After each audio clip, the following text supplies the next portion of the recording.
अधिकार है, आसन को अधिकार है। नहीं, आप सब जानते हैं ठीक। कि 24 नवंबर 2005 को पहली बार एनडीए की सरकार बनी थी। तब से राज्य में कानून का राज है और हम लगातार 20 वर्षों से विकास के काम में लगे हुए हैं। बिहार का विकास करना ही हमारा मुख्य उद्देश्य रहा है। हम दिन रात बिहार को आगे बढ़ाने के लिए ही सोचते हैं और इसी पर काम करने रहते हैं। मैं बिहार की जनता का आभार व्यक्त करता हूं कि उन्होंने इस बार के विधानसभा चुनाव में बढ़ चढ़कर हिस्सा लिया और एनडीए गठबंधन को भारी बहुमत से बिजली बनाया। शुरू से ही बिहार के विकास का काम हो रहा है। अब किसी प्रकार के डर एवं भय का वातावरण नहीं है। राज्य में प्रेम, भाईचारा एवं शांति का माहौल है। पहले कितना हिंदू मुस्लिम झगड़ा होता था, इसलिए वर्ष 2006 से ही कब्रिस्तानों की घेराबंदी शुरू की गई है। बड़े पैमाने पर कब्रिस्तानों की घेराबंदी की जा चुकी है। अब कोई झगड़ा झंझट नहीं होता है। वर्ष 2016 से 60 वर्ष से पुराने हिंदू मंदिरों की घेराबंदी की गई है और जिसमें चोरी आदि की घटनाएं नहीं होती। सर्वप्रथम शिक्षा एवं स्वास्थ्य के क्षेत्र में विशेष ध्यान दिया गया है।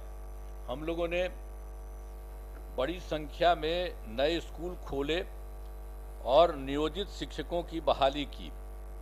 लड़के लड़कियों के लिए पोशाक और साइकिल योजना चलाई। बिहार लोक सेवा आयोग द्वारा 2,58,000 सरकारी शिक्षकों की बहाली की गई है। वर्ष 2006 से 3,68,000 नियोजित शिक्षक बने थे, जिसमें से बिहार लोक सेवा आयोग द्वारा उन्हीं में से 28,976 सरकारी शिक्षक बन गए, उसमें पास हो गए थे। तो फिर सरकार ने तय किया कि नियोजित शिक्षकों को बीपीएससी की परीक्षा देने की जरूरत नहीं है, उन्हें मामूली सी परीक्षा लेकर सरकारी शिक्षक बनाया जाए। तो इनके लिए उन्हें 5 मौके तय किए। अब तक 3 परीक्षाओं का आयोजन हो चुका है, जिसमें 2,62,000 नियोजित शिक्षक पास हो गए हैं। अब केवल 77,000 शेष बच गए हैं और जिन्हें 2 मौके और दिए जा रहे हैं। अब कुल मिलाकर सरकारी शिक्षकों की संख्या अब हो गई है 5,20,000 हो गई है। अब खाली 77,000 बचा, उसके लिए वो नहीं कुछ किया है, तो उसके लिए किया जा रहा है और भी समूचा कोशिश किया जा रहा है। अब स्वास्थ्य सेवाओं में सुधार किया गया। पहले स्वास्थ्य जो है व्यवस्था बहुत खराब थी।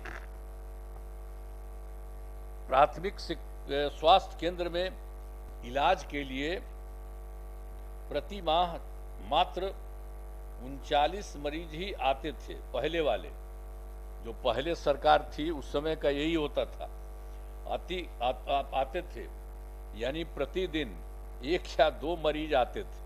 यही हाल था पहले उन लोगों का। इसीलिए हम लोगों ने काम किया है 2006 में ही। अस्पतालों में मुफ्त दवा और इलाज की पूरी व्यवस्था की गई है।